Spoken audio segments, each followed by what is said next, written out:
আমাদের এই ছোট্ট মাতৃভূমি, এখানে কোনো যদি অনাকাঙ্ক্ষিত কিছু ঘটে, তাহলে সেই ঘটনাকে তিলকে তাল নয়, বরং তিলকে সম্ভব হলে কাঁঠাল বানিয়ে দেখানোর একটা অত্যন্ত নোংরা একটা প্রচেষ্টা আমরা দেখতে পাচ্ছি গত কয়েকদিন ধরে।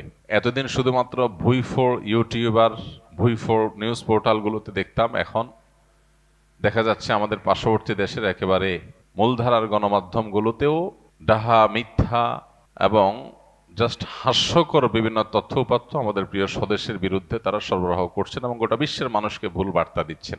ভারতের একটা গণমাধ্যম বোধহয় এবিপি আনন্দ, সেখানকার একটা পোস্ট সোশ্যাল মিডিয়া, তাদের ভেরিফাইড ফেসবুক পেজে আপনারা দেখেছেন অনেকে, যে তারা সেখানে লিখেছেন বাংলাদেশে নাকি কোনো হিন্দু মেয়েরা সিঁদুর দিয়ে বের হতে সাহস করছে না, কারণ সিঁদুর দিয়ে বের হলে যদি হিন্দু মেয়ে এটা জেনে যায় তাহলে তার নিরাপত্তা থাকবে না, এই ভয়ে সবাই ঘরে বসে আছে, কেউ বের হচ্ছে না, কেউ সিঁদুর ব্যবহার করে বের হতে পারছে না। মানুষ মিথ্যা বলে, কিন্তু এরকম দিনের দুপুরে দাঁড়ায়া ডাহা ডাকাতি যাকে বলে, এরকম জোচ্ছুরি এবং এই ধরনের নির্লজ্জ মিথ্যাচারও মানুষ করতে পারে, তাও আবার তথাকথিত মূলধারার গণমাধ্যম বা প্রসিদ্ধ পরিচিত গণমাধ্যমের মতো এ ধরনের প্রতিষ্ঠান থেকে। এটা দেখে আমাদের নতুন করে রিয়েলাইজ করার সুযোগ হয়েছে যে তথাকথিত গণমাধ্যমগুলো আমাদেরকে, এমনকি আমাদের দেশেও তাদের যে সমস্ত দোসররা আমাদের দুধ কলা খেয়ে বড় হয়, আমাদের টাকা পয়সা দিয়ে চলে, এই মাটিতে থাকে, এই মাটির মানুষের টাকায় চলে, এখানে থেকে তাদের স্বার্থ রক্ষা করে যে সমস্ত দোসরগুলো, সেই দোসরদেরকেও দেখবেন একই নেচার তাদের, একই আচরণ তাদের। তারা এখানকার তিলকে তাল নয়, পারলে কাঁঠাল বানায় দেখায়। তো এই সময়টাতে আমাদের আসলে আরো বেশি দায়িত্বশীল আচরণ করার যে তাগাদা, সেটা আমাদের মধ্যে চলে আসে। এমনিতে আলহামদুলিল্লাহ আমরা সবসময় বলার চেষ্টা করি, আমাদের দেশে সাম্প্রদায়িক সম্প্রীতি নষ্ট করার যত ষড়যন্ত্র আছে, এই সব ষড়যন্ত্র একটা একটা করে এদেশের মুসলমানরা নস্যাৎ করেছে আলহামদুলিল্লাহ। এদেশের মুসলমানরা তাদের সহনশীলতার পরীক্ষায় একবার নয়, দুইবার নয়, শত শতবার তারা উত্তীর্ণ হয়েছে। বিগত সরকারের শেষের দিকে আপনারা জানেন, ফরিদপুরে দুজন হাফেজ নির্মাণ শ্রমিক, তাদেরকে সংখ্যালঘু ভাইয়েরা তাদের বিভ্রান্ত, পথভ্রষ্ট এবং খুনি একটা দল জাস্ট একটা মিথ্যা গুজব রটিয়ে দিয়ে তাদেরকে গণপ্রতিনিধি হত্যা করে। গোটা দেশের সমস্ত ধর্মপ্রাণ মানুষ, মুসলমানরা সবাই ফুঁসে ওঠে। কিন্তু আলহামদুলিল্লাহ এদেশের ধর্মীয় নেতৃত্বের বিচক্ষণতা, তাদের দায়িত্বশীলতার কারণে সারা দেশে এই ঘটনার জেরে একটি অনাকাঙ্ক্ষিত ঘটনাও ঘটেনি। এইভাবে মুসলমানরা নিজেদেরকে সামলে নিয়েছেন, সবর করেছেন। ঠিক একইভাবে চট্টগ্রামে তরুণ আইনজীবী অ্যাডভোকেট সাইফুল ইসলাম আলিফ হত্যাকাণ্ডের পরও, যেখানে দিন দুপুরে এইভাবে কুপিয়ে জাস্ট মুসলমান হওয়ার অপরাধের সংখ্যালঘুরা যে কয়েকজন করেছে, তাদের সবার নাম গণমাধ্যমে উঠে আসছে, আপনারা জানেন। এই ইসকনের উগ্রপন্থীরা তাকে যে নির্মমভাবে দিন দুপুরে হত্যা করলো, এত বড় দুঃসাহস যে এই রকম জনবহুল, মুসলিম জনবহুল একটা জনপদের মধ্যে দাঁড়িয়ে, তাদের বুকের উপরে দাঁড়িয়ে একজন ধার্মিক আইনজীবীকে কুপিয়ে অন্য ধর্মাবলম্বীরা, এই বিপদগামী খুনিরা, তারা নির্মমভাবে তাকে শেষ করলো। এর বিপরীতে সারা দেশের সমস্ত আলেম ওলামারা সবাই যার যার জায়গা থেকে মানুষকে শান্ত থাকার আহ্বান করেছেন। মানুষও সে আহ্বানে সাড়া দিয়ে পুরো দেশে মানুষ সংযমের সর্বোচ্চ দৃষ্টান্ত এবং নজির স্থাপন করেছে।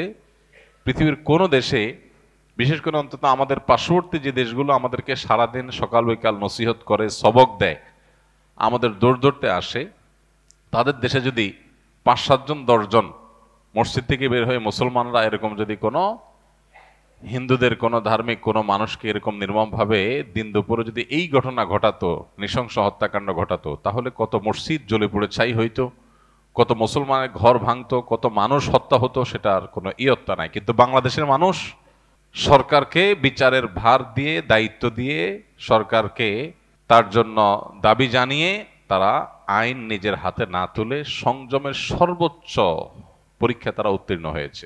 এরকম ঘটনা 2টা-4টা নয়, শত শত ঘটনা আছে যে মুসলমানরা তারা সবসময় সংযমী থেকেছে। কিন্তু এর পরেও এক শ্রেণীর মিডিয়া, তার একটা ক্ষুদ্র অংশ আছে আমাদের দেশে যারা তাদের দোসর হয়ে কাজ করে, আর বাকি আজকাল আমরা যেটা দেখতে পাচ্ছি আমাদের পার্শ্ববর্তী দেশ থেকে অনবরত উস্কানি দিয়ে দেশের বাইরে বিভিন্ন দেশে বাংলাদেশের মানুষের ভাবমূর্তি ক্ষুণ্ণ করার, বাংলাদেশের মানুষকে খারাপ মানুষ হিসেবে দেখানোর একটা চেষ্টা তারা করছে, অপচেষ্টা করছে। এই সময়টাতে আমাদের শত শত মত পার্থক্য থাকা সত্ত্বেও ঐক্যবদ্ধ হওয়ার সময়। হাজারটা বিষয়ে আমরা মত পার্থক্য করতেই পারি, কিন্তু আমাদের দেশের যে ইমেজ আছে সেই ইমেজটা যদি নষ্ট হয়ে যায় বা আমাদের যদি দুর্নাম করে, আমাদেরকে যদি খারাপ হিসাবে বিশ্বের দরবারে কেউ চিত্রায়িত করার চেষ্টা করে এবং সে যদি সফল হয়, তাহলে দিন শেষে ক্ষতিগ্রস্ত আমরা সবাই হব। তো এই জন্য আমাদের সবার ঐক্যবদ্ধ থাকা খুব বেশি প্রয়োজন এবং এই সমস্ত অপপ্রচারের বিরুদ্ধে আমাদেরকে কাজ করতে হবে। আমাদের পার্শ্ববর্তী হিন্দু ভাইয়েরা, খ্রিস্টান ভাইয়েরা, বৌদ্ধরা, অন্য যারা আছে, তাদের নিরাপত্তা, তাদের স্বাধীনতা, এটার ব্যাপারে বাংলাদেশের মানুষ সর্বোচ্চ সতর্ক আছেন, কিন্তু এটা বজায় রাখতে হবে, আরো সতর্কতার সাথে থাকতে হবে, যাতে করে কেউ ঘোলা পানিতে মাছ শিকার করার সুযোগ না পায়। এর আগে আমরা বলেছিলাম পশ্চিমের অনেক দেশ আছে, আপনারা অনেকে জানেন, সে সমস্ত দেশে সংখ্যালঘুরা, মুসলমানরা চাইলেই একটা মসজিদ বানাইতে পারে না, চাইলেই তারা ধর্মীয় একটা কাজ প্রকাশ্যে করতে পারে না, নানা রকম কোণঠাসা করে রাখা হয়, কিন্তু তারাই আমাদেরকে সকাল বিকাল চাপড়ে পড়ে রাখে। এই সমস্ত সমস্যার মূল সমাধানের পথ হলো অর্থনৈতিক মুক্তি। যতদিন এদেশে মানুষের অর্থনৈতিক মুক্তি না হবে, যতদিন বিদেশিদের ঋণের দিকে তাকায় থাকা লাগবে, তাদের জিনিসপত্রের উপর নির্ভর থাকবো আমরা, ততদিন পর্যন্ত তারা এরকম আমাদেরকে দাসের মতো আচরণ করবে, উঠবস করাবে, তিলের তাল না কাঁঠাল বানাবে, আমাদের উপরে যা ঘটে নাই সেটাও তারা চাপিয়ে দেওয়ার চেষ্টা করবে। এই জন্য আমাদের প্রিয় স্বদেশকে দুর্নীতি মুক্ত করে অর্থনৈতিকভাবে সমৃদ্ধ করার জন্য প্রত্যেকটা মানুষের কাজ করতে হবে। আল্লাহ তাআলা আমাদেরকে সেই তৌফিক দান করুন। আর এজ এ মুসলমান আমরা তাদের ষড়যন্ত্রের ব্যাপারে সর্বোচ্চ সতর্ক থাকব। আপনারা অনেকেই নিশ্চয়ই ইতিহাস জানেন যে এইভাবেই আজকের যে হায়দ্রাবাদ ভারতের অংশ, এই হায়দ্রাবাদ একটা স্বাধীন সার্বভৌম একটি দেশ ছিল। এই ভারত সে হায়দ্রাবাদকে কিভাবে স্বাধীনতাকে খর্ব করে, লুণ্ঠন করে, কিভাবে সেটাকে ভারতের অংশে পরিণত করেছে, তাদের বর্ডার কিভাবে তুলে দিয়েছে এবং ভারত তারা গিলে নিয়েছে, খেয়ে ফেলেছে হায়দ্রাবাদকে, সেটা বেশি দিন, অনেক কয়েকশো বছর আগের ঘটনা না। অতএব আজকের প্রেক্ষিতেও আমরা যদি সবাই ঐক্যবদ্ধ না থাকি, আমরা যদি সজাগ না থাকি, তাহলে আমাদের পরিস্থিতি বড় করুণ হবে। এইভাবে ন্যাক্কারজনকভাবে একটা প্রতিবেশী রাষ্ট্র একটা ছোট রাষ্ট্রের বিরুদ্ধে লেগে যেতে পারে, এরকম দৃষ্টান্ত পৃথিবীর কোনো অঞ্চলে মনে হয় খুঁজে পাওয়া যাবে না। পৃথিবীর কোথাও বোধহয় এরকম দেখা যাবে না যেরকম আমরা যেটা মুখোমুখি আছি। তো এই পরিস্থিতিতে আমাদের ঐক্যবদ্ধ থাকা খুবই প্রয়োজন। বিশেষ করে আজকের যে দিনটি, আজ থেকে বেশ অনেক বছর আগে এই ডিসেম্বরের 6 তারিখেই বাবরি মসজিদকে নির্মমভাবে শহীদ করেছে এই ভারতীয়রা। বাংলাদেশে কয়টা মন্দির ভেঙে মসজিদ বানানো হয়েছে? একটা ঘটনাও ঘটেছে, কিন্তু ভারতে সেটা সকাল বিকাল হয়। গত কয়েকদিন আগের ঘটনা, দলে দলে মসজিদে হামলা করে কিভাবে ভাঙচুর করে মসজিদকে নোংরা করে সেটাকে দখল করেছে। সেই দেশের মানুষ যখন আমাদেরকে নসিহত করতে আসে, তখন আমাদের আসলে তাদের প্রতি করুণা হয়, মায়া হয়। আমাদের মুসলমান হিসাবে প্রত্যেকটা মানুষের এই ভূ রাজনৈতিক যে ষড়যন্ত্র আছে এই সম্পর্কে সচেতন থাকতে হবে। আমরা যদি মনে করি না আজকের এই বাস্তবতা 2024-এর এই পৃথিবীতে বোধহয় একটা দেশ আর একটা দেশকে দখল করে নিতে পারে না, তো এটা ভুল হবে। আমাদের প্রত্যেকটা মানুষকে এই যে ভয়াবহ ষড়যন্ত্র চলছে, এই ষড়যন্ত্রের ব্যাপারে সর্বোচ্চ সতর্ক থাকতে হবে। কোন অবস্থাতে এই ষড়যন্ত্র যাতে তারা সফল না হতে পারে। রাজনৈতিক মত পার্থক্য থাকতে পারে, ধর্মীয় মতভিন্নতা থাকতে পারে, নানা বিষয়ে মতভিন্নতা থাকতে পারে, কিন্তু আমাদের এই ছোট্ট দেশটা কেউ দখল করে নিয়ে যাক আর আমাদেরকে দাস বানায় রাখুক, এটা আমরা কেউই নিশ্চয়ই চাইবো না। যদি না চাই, তাহলে সজাগ হতে হবে প্রত্যেকটা মানুষকে। তারা এতদিন ধরে আমাদেরকে গোলামের মতো, দাসের মতো চালায়া তারা ধরেই নিয়েছে যে এরা বোধহয় সারা জীবন দাসের মতো আমাদের কথায় উঠবস করবে। এখন যখন দেখছে সব কথা উঠবস করে না, তখন তাদের মাথা খারাপ হয়ে গেছে। আমরা যদি ঐক্যবদ্ধ থাকি, ইনশাআল্লাহ বিইذনিল্লাহ, কোনো অবস্থাতেই তারা তাদের সে ষড়যন্ত্রে সফলতা অর্জন করবে না। আল্লাহ তাআলা আমাদের প্রিয় স্বদেশকে সকল ষড়যন্ত্র থেকে হেফাজতে রাখুন। এবং আমরাও ব্যক্তিগত যে সমস্ত চিন্তাধারা আছে সেগুলোর ঊর্ধ্বে ওঠার চেষ্টা করি।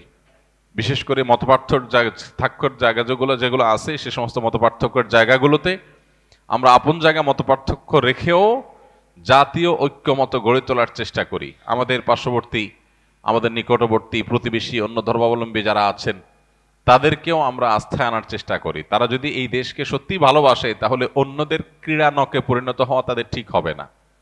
অন্যদের পুতুলের মতো তারা যদি উঠবস করে আর এদেশে মানুষের দুর্নাম করে তাহলে সেক্ষেত্রে এটা হবে সবচেয়ে বড় দুর্ভাগ্য। আমরা এর আগেও বলেছিলাম ভারতের সংখ্যালঘুদের প্রতি যে নির্যাতন চলছে, আমরা সেই নির্যাতনের ব্যাপারে সরব না হওয়ার কারণেই আজকে তারা আমাদের উপরে চেপে বসেছে। গতকালকে আমরা মাননীয় চিফ অ্যাডভাইজার মহোদয়ের ডাকে বসেছিলাম, সেখানে আমাদের অনেকেই চিফ অ্যাডভাইজার মহোদয়কে এই দাবি তুলেছেন যে বাংলাদেশে হিন্দুদের নিয়ে যদি ভারতীয়রা মিথ্যা অভিযোগ দিয়ে নাক গলাতে আসে তাহলে দিন দুপুরে খুল্লম খোলা যে মুসলিম সংখ্যালঘুদের উপরে ভারতে নির্যাতন হচ্ছে, এই মসজিদগুলো ভাঙচুর হচ্ছে, সেটা নিয়ে বাংলাদেশের সরকার জায়গা থেকে কেন প্রতিবাদ করা হচ্ছে না? আপনারা জোর গলা প্রতিবাদ করেন, আপনারা না করার কারণে আজকে তারা আমাদের উপরে চেপে পড়েছে। এই জায়গাটা প্রত্যেকটা মানুষকে, দেশের প্রত্যেকটা নাগরিককে উপলব্ধি করতে হবে। শত্রু এবং বন্ধু চিনার এর চাইতে উৎকৃষ্ট আর সময় হতে পারে না। এই সময়টা হলো বন্ধু এবং শত্রু চিনার সবচাইতে উজ্জ্বল সময়, সবচেয়ে উৎকৃষ্ট সময়। দেশের সবচেয়ে বেশি সুবিধা ভোগ যারা করেছে, দেশের লক্ষ লক্ষ কোটি কোটি টাকা লোপাট করা, বিদেশে পাচার করা, দেশে ভোগ করা, তাদেরকে আপনি দেখবেন না দেশের ক্রান্তিকালে তারা এগিয়ে আসছে। আমরা যারা দেশের নাগরিক সুবিধাগুলো সঠিকভাবে সবসময় পাই নাই, উপরি পাওয়া তো অনেক দূর কি বাত, বা সেটা প্রত্যাশিতও না। দেখবেন সেই সমস্ত আলেম ওলামারা, সেই সমস্ত দিনদার মানুষগুলাই সবচেয়ে বেশি সরব, সবচেয়ে বেশি সিরিয়াস। আর যাদেরকে আমরা বন্ধু বন্ধু বলে জিকির করেছি এতদিন, এখন তাদের আসল রূপ আমাদের সামনে প্রকাশ পাচ্ছে। যে এই দেশকে গোটা পৃথিবীর মানুষের কাছে কালপ্রিট বানানোর জন্য, এই দেশকে একঘরে করে দেওয়ার জন্য, গোটা বিশ্ব থেকে বিচ্ছিন্ন করার জন্য, আমাদেরকে দূরে ঠেলার জন্য তারা হেন কোনো কাজ নাই যেটা তারা করছে না। তো আজ এই বন্ধু এবং শত্রু চেনার এই সবচাইতে আদর্শ সময়টাতে আমাদের সিদ্ধান্ত গ্রহণ করতে হবে আমরা কোন দিকে থাকবো। আমরা একটা কথা প্রায় সময় বলি, এদেশের মুসলমানরা এবং এদেশের সকল ধর্মপ্রাণ মানুষ তারা এদেশের মাটিতে থাকবে। দুর্নীতিবাজ, চোর ডাকাত তারা এদেশের সম্পদ লুণ্ঠন করে তারা বাইরে গিয়ে আয়েশ করবে, আর আমরা দিন শেষে এদেশেই থাকবো ইনশাআল্লাহ। বাঁচলে এদেশে ইনশাআল্লাহ, মরলেও এদেশেই। সো এই দেশ নিয়ে কেউ ষড়যন্ত্র করবে, শয়তানি করবে, দুর্নাম করবে, আর আমরা বসে থাকবো, এটা কোনোদিনই হবে না ইনশাআল্লাহ। আমাদের ঐক্যবদ্ধ থেকে এটা মোকাবেলা করতে হবে। এবং এই মোকাবেলার জন্য এই ভূ রাজনৈতিক যে শয়তানি এবং চক্রান্তগুলো আছে এগুলো আমাদেরকে খুব গভীরভাবে পর্যবেক্ষণ করতে হবে। আপনার একটা জিনিস খুব ভালোভাবে লক্ষ্য করেছেন যে কিছুদিন আগে যখন জাতীয় সঙ্গীত নিয়ে একটা আলাপ উঠলো, যে জাতীয় সঙ্গীত এটা কি বাংলাদেশের জন্য লেখা হয়েছিল নাকি অবিভক্ত বাংলার জন্য তৈরি করা হয়েছিল? অবিভক্ত বাংলার জন্য যদি লেখা হয়ে থাকে, আমার সোনার বাংলা বলতে যদি গোটা পশ্চিম বাংলা আর এ বাংলা দুইটাকে বোঝানো হয়ে থাকে, তাহলে সেক্ষেত্রে সেটা কিভাবে বাংলাদেশের জাতীয় সঙ্গীত হয়? এই দেশের জন্য তো এটা লেখা হয়নি, এটাতে লেখা হয়েছে ভারতের একটা অংশ আর দেশের একটা অংশের জন্য। রবীন্দ্রনাথ যখন লিখেছেন তখন তো এদেশের জন্ম হয়নি, তাহলে এটা কিভাবে দেশের জাতীয় সঙ্গীত হইতে পারে? ভারতীয়রা তাদের ধর্ম মতে পূজনীয়, যে তাকে মা বলে সম্বোধন করে, আমরা মুসলমানরা তো সে বিশ্বাস করি না। তাহলে এই জাতীয় সঙ্গীত কিভাবে আমাদের দেশের জাতীয় সঙ্গীত হতে পারে? এটা একটা আলাপ উঠছে, এটা কোনো চূড়ান্ত বিষয় না যে হ্যাঁ তাহলে বাদ দিয়ে ফেলতে হবে, দিয়ে ফেলছে বা কিছু। এই আলাপ উঠার পর আপনারা দেখছেন বাম পাড়ায় আগুন ধরেছে, তারা এটা নিয়ে এমন ভাবে আওয়াজ তুলেছে মনে হচ্ছে দেশ শেষ হয়ে গেল। কিন্তু এখন দেশের স্বাধীনতাই যখন হুমকির মুখে, সার্বভৌমত্ব যখন হুমকির মুখে, দেশের বিরুদ্ধে সকাল বিকাল যখন মিথ্যাচার চলছে, তখন তাদের সবার মুখে কুলুপ। এই মানুষগুলো শয়তানি যুগ যুগ ধরে আলেম ওলামারা আপনাদেরকে বলে আসছে, আপনারা হয়তো কেউ বিশ্বাস করেছেন, কেউ করেন নাই। এখন সময় এসেছে প্রকৃত শয়তান দেখার খায়েশ যদি থাকে কারোর, তো এদের চেহারার দিকে সকাল বিকাল তাকালেই শয়তান দেখার খায়েশ পুরা হয়ে যাবে। যে মানুষরূপী শয়তান কিভাবে হয়, মানুষ কতটা ভণ্ড হয়, কতটা ইতর শ্রেণীর হয়, কতটা মানুষ বিচারী হয়, মুনাফিক হয়, এটা এদেরকে না দেখলে বোঝার কোনো উপায় থাকবে না। তারা দেশের প্রেম আর দেশের মায়া এমন ভাবে জিগির করবে। আজ বহু বছর ধরে আলেমুল আমাদেরকে আসামের কাঠগড়া দাঁড় করে রাখছে। আলেমুল আমারা দেশের কোনো সুবিধাই ভোগ করে নাই, না সরকারি কোয়ার্টার পাইছে, না সরকারি টাকা পয়সা লুট করছে, না অন্য কোনো কিছু। কিন্তু দেখবেন দুর্দিনে সবার আগে জান দিয়া, জীবন দিয়া আলেমুল আমারা সবার আগে চলে যাচ্ছে। ভাইরা আমার, এই তথাকথিত সুশীল শয়তানগুলোকে এবং তাদের শয়তানিগুলোকে চিহ্নিত করার সময় আমাদের আসছে। মসজিদের মিম্বরগুলো থেকে এখন এই আওয়াজ উঠছে, দেশকে ধ্বংস করার যে চক্রান্ত ইসকন করছে, তাদেরকে আর এদেশের শান্তিপ্রিয় হিন্দু ধর্মাবলম্বীদেরকে আমরা এক করে ফেলতে চাই না, গুলিয়ে ফেলতে চাই না। হিন্দুত্ববাদ এক জিনিস আর হিন্দু আরেক জিনিস। এদেশের যারা হিন্দু ভাইরা আছেন, বৌদ্ধ খ্রিস্টানরা আছেন, তারা শান্তিপ্রভী দেশের নাগরিক, তাদের সে অধিকার আছে। তারা নির্ভয়ে দেশে তাদের সকল কার্যক্রম পরিচালনা করবেন, কেউ সেখানে বাধা দিতে যাবে না। গত দুর্গাপূজার সময় আপনারা দেখেছেন মাদ্রাসার ছেলেরা, মসজিদ থেকে মুসল্লিরা কিভাবে বের হয়ে মন্দিরগুলো পাহারা দিয়েছে। পৃথিবীর কোন দেশে এটা দেখানো যাবে? এই দেশে আছে। এদেশের হাজারটা দোষ আপনি বলতে পারবেন, কিন্তু এদেশে মানুষের ধর্মীয় সহনশীলতা, এটার নজির পৃথিবীর অন্য 10টা দেশে আপনি খুঁজে পাবেন না সচরাচর। কিন্তু এরপরেও আমাদেরকে দোষী বানানো হচ্ছে। এখনো যদি আমরা সরব না হই, সজাগ না হই, এসব শয়তানদের শয়তানিকে মোকাবেলা করতে ঐক্যবদ্ধ না হই, তাহলে এক সময় দেখা যাবে আমাদের পায়ের তলার মাটিটা নেই, হাতছাড়া হয়ে গেছে। তখন আফসোস করে আর কাজ হবে না। আমাদের পাশে হায়দ্রাবাদ সহ বহু নজির আছে। সিকিম আমাদের পাশে আছে। এই সিকিম, এই হায়দ্রাবাদ কিভাবে ওরা গ্রাস করেছে, বাংলাদেশকে নিয়ে তারা সেরকম পরিকল্পনা করে বসে আছে। খুল্লুম খোলা তাদের বিভিন্ন টেলিভিশন চ্যানেলগুলোকে, বাংলাদেশে এক অংশকে তারা তাদের মধ্যে নিয়ে নেওয়ার জন্য তারা মামুর ভাইয়ের আবদার তুলতেছে সকাল বিকাল। এগুলো সুযোগ তখনই পাচ্ছে আমরা যখন মনে করছি আমি তো ভালো আছি, আমার কি দরকার এগুলো নিয়ে মাথা ব্যথা করার। একজন মুসলমান তার দায়িত্বশীলতার পরিচয় এখানে দিবে যে আল্লাহর জন্য, আল্লাহর সন্তুষ্টির জন্য, মুসলিম ভূখণ্ডের নিরাপত্তার জন্য, মুসলমানদের নিরাপত্তার জন্য এবং গোটা সব ধর্মের মানুষের নিরাপত্তার জন্য তিনি সবচেয়ে বেশি সজাগ থাকবেন। আমরা গত জুমায় বলেছিলেন নবী সাল্লাল্লাহু আলাইহি সাল্লাম ঐতিহাসিক মদিনা সনদ বাস্তবায়ন এবং রচনার মধ্য দিয়ে অন্য ধর্মাবলম্বীদের সাথে শান্তিপূর্ণ সহাবস্থানের ঐতিহাসিক লিখিত দলিল পৃথিবীর ইতিহাসে প্রথম তিনি করেছেন, তার আগে কেউ করেনি। সর্বপ্রথম লিখিত চুক্তি, অন্য ধর্মাবলম্বী বা কয়েক ধর্মের মানুষরা শান্তিপ্রভে একটা ভূমিকে থাকবে, প্রত্যেকে কেউ কারোর ক্ষতিগ্রস্ত করবে না, বরং একে অন্যের বন্ধু হয়ে থাকবে, এই মর্মে নবী করিম সাল্লাল্লাহু আলাইহি সাল্লাম ঐতিহাসিক শান্তি চুক্তি মদিনা সনদ তিনি করেছেন। আমরা সেই নবীর উম্মত, বিধায় আমাদেরকে সংখ্যালঘুদের অধিকারের সবক দেওয়ার প্রয়োজন নাই। শুধু নিজেদের দিকে তাকালেই হবে যে বাতির নিচে অন্ধকার, কি পরিমাণ মুসলমান নির্যাতন তোমাদের এলাকাতে, তোমাদের দেশে, তোমাদের ভূমিতে চলে। দুর্ভাগ্য আমাদের, আমরা মুসলমানরা অনেকে মনে করি ভারতে মুসলমান নির্যাতন হচ্ছে, আমাদের দেশে তো হচ্ছে না, সমস্যা কি? তো তাদের ব্যাপার। ইরাকে মুসলমান নির্যাতন হচ্ছে, তাদের ব্যাপার। সিরিয়াতে হচ্ছে, তাদের ব্যাপার। ফিলিস্তিনে হচ্ছে, তাদের ব্যাপার। আমরা তো নিরাপদ আছি। এটা কোনো মুসলমানের চিন্তা না। গোটা পৃথিবীর যে কোনো প্রান্তে মুসলমান আক্রান্ত হলে গোটা বিশ্বের মানুষ এটাকে ফিল করবে, অনুভব করবে, কথা বলবে। অতএব এই জায়গা থেকে আমাদের প্রত্যেকটা মানুষের এখন থেকে ভারতের প্রতিটা মুসলিম নির্যাতন, প্রতিটা সংখ্যালঘু নির্যাতনের পরে আমাদের সবার শতকণ্ঠে কথা বলতে হবে। শুধু মুসলমানরা এদেশে হিন্দুদের কথা বলা উচিত। আমরা যখন ওদের চালনির ছিদ্রগুলা দেখাই দিতে পারবো, তখন তারা সুইয়ের ছিদ্র খোঁজার সুযোগ আর পাবে না। আমরা চুপচাপ থাকার কারণে তারা আজকে আমাদের মাথার উপরে চড়াও হয়ে বসে আছে।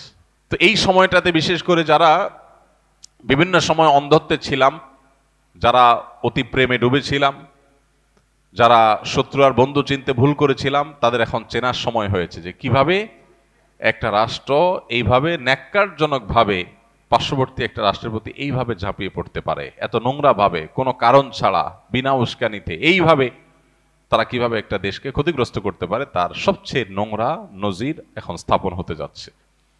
আমি আবারও বলছি, যদি আমরা সতর্ক না হই তাহলে সেক্ষেত্রে এই দেশ আমাদের আর থাকবে না, এবং এদেশে আমরা যে বিগত কয়েক বছর ধরে আমরা দাসের মতো ছিলাম, সেটা যে আরো কতটা ভয়াবহ আকার ধারণ করতে পারে একমাত্র আল্লাহ তাআলা ভালো জানেন।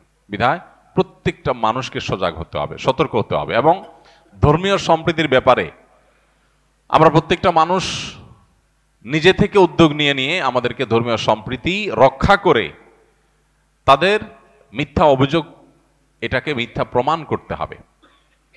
সেই অভিযোগকে মিথ্যা প্রমাণ করার জন্য আমাদেরকে ভূমিকা রাখতে হবে, এবং পাড়ায় পাড়ায়, মহল্লা মহল্লায় অন্য ধর্মাবলম্বী যে সমস্ত ভাই বোনরা আছে, সম্ভব হলে তাদের সাথে মিট করতে হবে, তাদেরকে নিয়ে একসাথে বসতে হবে যে ভাই আপনারা কোনো অসুবিধা অনুভব করছেন কিনা, কেউ আপনাদের কোনো অসুবিধা করছে কিনা, তাদেরকে আশ্বস্ত করতে হবে।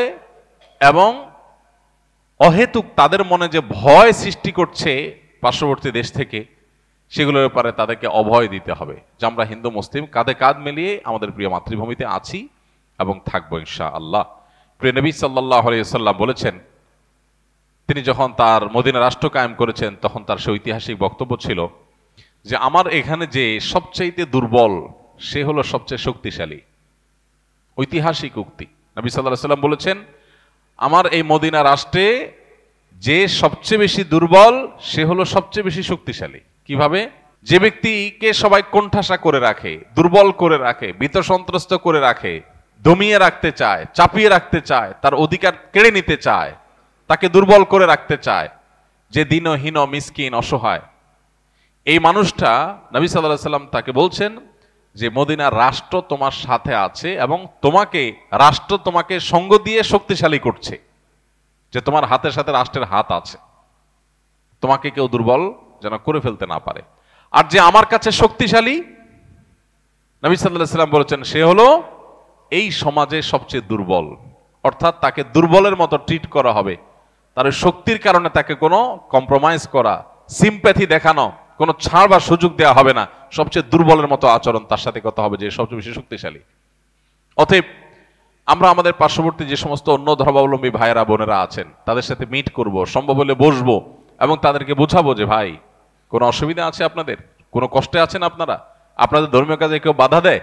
আপনারা দেখেছেন এর আগে বিভিন্ন মন্দিরে দেখা গেছে যে অন্য কোনো হিন্দু যুবক বা অন্য কেউ তারাই হামলা করতে গিয়ে ধরা পড়েছেন। আর যতগুলো সংখ্যালঘু নির্যাতনের ঘটনা দেশে ঘটেছে, এটা আমরা সবাই জানি, ওপেন সিক্রেট। বিচ্ছিন্ন দু চারটা যাই ঘটেছে তার সবগুলো হলো রাজনৈতিক, এগুলো একটাও ধর্মীয় না। মুসলমানদের মসজিদ থেকে মিছিল নিয়ে যায় মন্দির ভেঙে দিছে, এই ঘটনা এদেশে ঘটে না, বরং রাজনৈতিক উদ্দেশ্যে কিছু টাকা পয়সা দিয়ে এই ধরনের ঘটনা ঘটানো হয়ে থাকে, তিল হলে সেটাকে তাল করে দেখানোর জন্য। তো এই জায়গাটাতে আমাদের ডায়ালগ বাড়াতে হবে, আলোচনা বাড়াতে হবে। যত বেশি আলোচনা বাড়াবো, তাদেরকে অভয় দিব, তাদের সাথে আমরা মিশবো। আমাদেরও কিছু সমস্যার জায়গা আছে। অনেক মুসলমান আছেন যারা মনে করেন যে হিন্দুদের সাথে অন্য ধর্মাবলম্বীদের সাথে বোধহয় উঠবস করলে, কোনো লেনদেন করলে বোধহয় আমার ঈমান আমল চলে যাবে। এই সমস্ত ভুল ধারণার কারণেও এক ধরনের দূরত্ব আমাদের মধ্যে তৈরি আছে। এটা হওয়া উচিত না।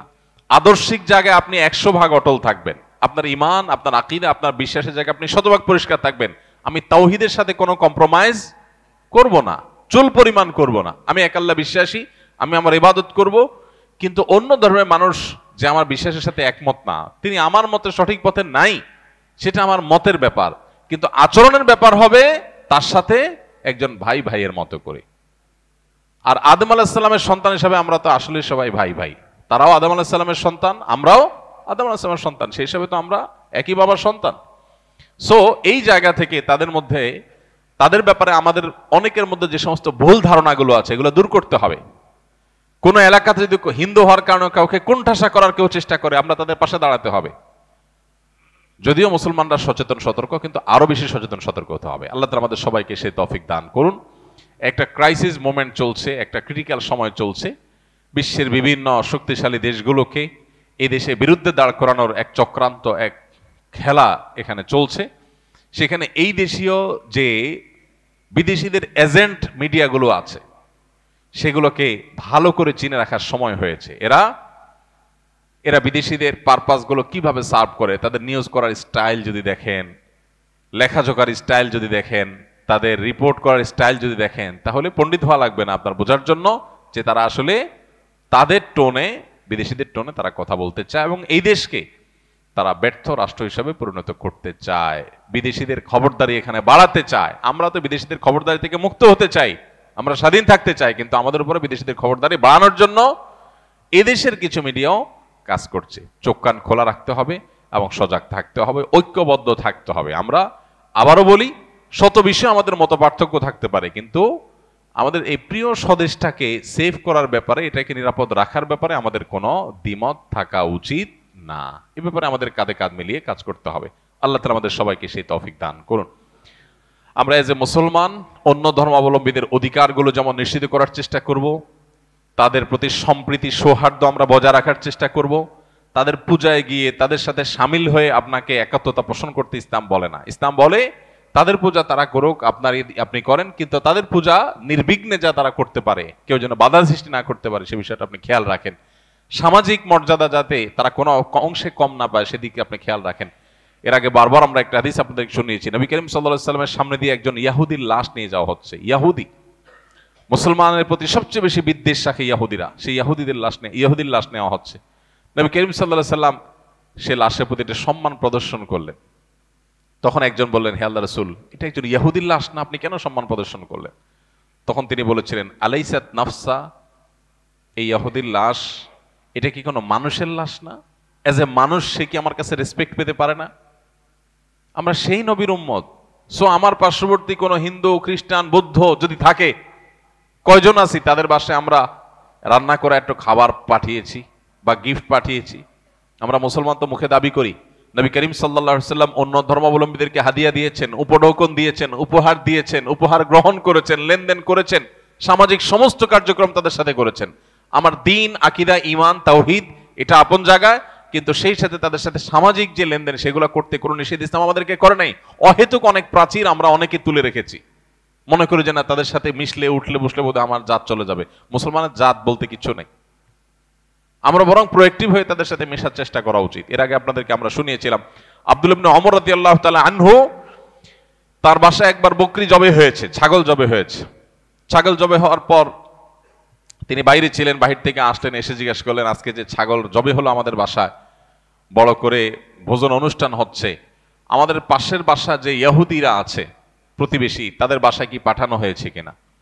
তখন তাকে বলা হলো না, তাদের বাসায় তো পাঠানো হয়নি। তখন তিনি খুব রাগ করলেন পরিবারের লোকদেরকে, কেন পাঠানো হলো না? প্রতিবেশী ইহুদি, অন্য ধর্মের মানুষ, কেন তার বাসায় আমরা আজকে ভালো খাবো, কেন তাদেরকে আমরা একটু দিলাম না?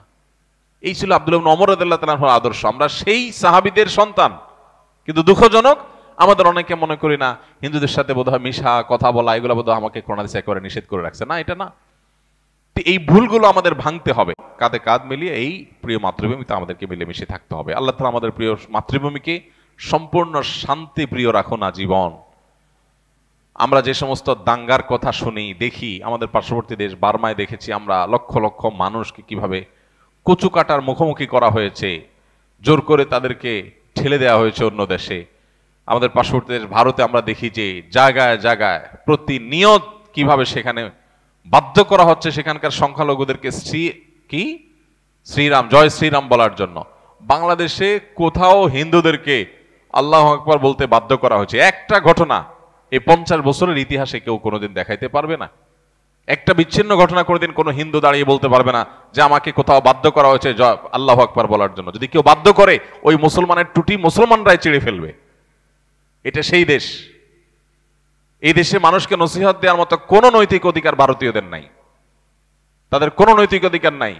আমাদের কাছে পৌঁছাতে তাদের আরো 200 বছর লাগবে ইনশাআল্লাহ। তারা অন্য অনেক দিক থেকে আমাদের চাইতে এগিয়ে থাকতে পারে, কিন্তু মুসলমানের যে কলিজা, মুসলমানের যে উদারতা, মুসলমানের যে অন্যদেরকে ধারণ করার ক্ষমতা, এটা ওরা কল্পনাও করে না, স্বপ্নেও কোনোদিন ওরা ভাবে না। তো আমাদের এই সৌন্দর্যগুলো বিশ্বের কাছে আমাদের তুলে ধরতে হবে এবং আমাদের এই চর্চাটা আরো বাড়াতে হবে। আমরা দেউলিয়াপনা আর উদারতা, উদাসীনতা আর উদারতার মধ্যে গুলিয়ে ফেললে হবে না। আমরা আমাদের আদর্শ, ঈমান, আকীদার পরে সম্পূর্ণ আমাদেরকে দায়িত্বশীল থাকতে হবে। কিন্তু সেই সাথে সামাজিক সম্প্রীতির ক্ষেত্রে আমাদের অন্য ধর্মের ভাইরা, অন্য মতের ভাইরা, শুধু ধর্মের কথা কেন বলছি, রাজনৈতিক ভিন্ন মত থাকতে পারে, ধর্মের মধ্যে আন্তর্ধর্মীয় ভিন্ন মত থাকতে পারে। অ্যাজ এ মুসলিম আমাদের মধ্যে বিভিন্ন মত, বিভিন্ন থটের অনুসারী থাকতে পারি আমরা, কিন্তু সহনশীলতা প্রদর্শন করতে আমাদের সহনশীলতার কথা বলে। কোনো উগ্রতা, কোনো অসহনশীলতা, কোনো অসহিষ্ণুতাকে কোনো অবস্থাতে আমরা স্থান দেব না। আমরা বিভিন্ন মতের মানুষ একসাথে নামাজ পড়ি, একই কাতার নামাজ পড়ি, এক একজন এক এক রাজনৈতিক দল করেন, নামাজ পড়ার সময় কাঁধে কাঁধ মিলিয়ে দাঁড়াচ্ছেন। কেউ কোন পীরের মুরিদ, আরেকজন পীরের মুরিদ, কেউ তাবলীগ করছেন, কেউ অন্য কোনো রাজনৈতিক ইসলামিক দল করছেন, কিন্তু নামাজের সময় একে কাঁধে কাঁধে মিলিয়ে দাঁড়াচ্ছেন। এটাই তো ঐক্যের শিক্ষা, যে মত আপনার ভিন্ন হতে পারে, কিন্তু যখন নামাজে দাঁড়াচ্ছেন আপনি এটা বলতে পারবেন না, না এটা বিএনপির লাইন, ওইটা জামাতের লাইন, ওইটা জাতীয় পার্টির লাইন, আলাদা করে লাইন করার সুযোগ আছে? নাই। যদি করেন তাহলে আপনার নামাজ নিয়ে টানাটানি শুরু হবে। ইসলাম আপনাকে এতটা উদার হতে বলেছে যে ভিন্ন মত থাকতে পারে, কিন্তু এই ভিন্ন মতের মধ্যেও ডক্টর খন্দকার আব্দুল্লাহ জাহাঙ্গীর রহমাতুল্লাহ যেটাকে বলতেন বৈচিত্র্যময় ঐক্য, আল ইত্তেহাদ মা আল ইখতিলাফ, যে আমরা বিভিন্ন রকমের মতে থাকা সত্ত্বেও একটা জায়গায় আমরা এক, একটা না বহু জায়গায় এক। আমরা বাংলাদেশী হিসাবে এক। এই জায়গাটাতে আমরা ঐক্যবদ্ধ, এখানে আমরা কাঁধে কাঁধ মিলিয়ে দাঁড়াবো। মতপার্থক্য আপনার সাথে হাজারবার থাকুক, হাজারবার আপনার সাথে আমার বিরোধী থাকুক, আপনি আমার করেন আমি আপনার করি, কিন্তু ঐক্যের জায়গাটা ক্লিয়ার থাকতে হবে। যাই হোক, আমরা যদি সজাগ সতর্ক থাকি তাহলে ইনশাআল্লাহ এদেশ নিয়ে কেউ খেলতে পারবে না। 18-20 কোটি মানুষ আমরা যদি সবাই একটু চোখ কানটা খোলা রাখি যে একটা নোংরা খেলা চলছে, ইনশাআল্লাহ কেউ আমাদেরকে নিয়ে খেলতে পারবে না। গতকালকে মাননীয় প্রধান উপদেষ্টাকে এই আশ্বাস আমরা দিয়েছি, এই বিশ্বাস আমরা তাকে রাখতে বলেছি যে এদেশের শুধু মুসলমান না, হিন্দু ধর্মীয় নেতৃত্ব সবাই ছিল, সবাই বলেছেন যে আমরা আমাদের রাষ্ট্র, আমাদের প্রিয় মাতৃভূমির স্বার্থ রক্ষার ক্ষেত্রে আমরা সবাই ঐক্যবদ্ধ, কাঁধে কাঁধ মিলিয়ে আমরা কাজ করব এবং কোনোভাবেই এই দেশকে দুর্নাম করার যে ষড়যন্ত্র চলছে এই ষড়যন্ত্রকে আমরা সফল হতে দেব না ইনশাআল্লাহ। আল্লাহ আমাদের সবাইকে সেই তৌফিক দান করুন। আমরা যেন শান্তি রক্ষার ক্ষেত্রে পৃথিবীর কাছে রোল মডেল হতে পারি, যে এদেশের মানুষ রোল মডেল। আমাদের ব্যক্তিগত দ্বন্দ্ব, কোন্দল, আমাদের রাজনৈতিক কোন্দল এগুলো যদি থাকে, 10টা ঘটনা এগুলো যদি ঘটে, তাহলে আমাদের ধর্মীয় কোন্দল যেন জিরোতে আমরা নামাইতে পারি, যে এই বিষয়ে যেন কোনো কোন্দল আমাদের মধ্যে না থাকে। আল্লাহ আমাদের সবাইকে সেই তৌফিক দান। আস-সুন্নাহ ফাউন্ডেশন, উম্মার স্বার্থে সুন্নাহর সাথে।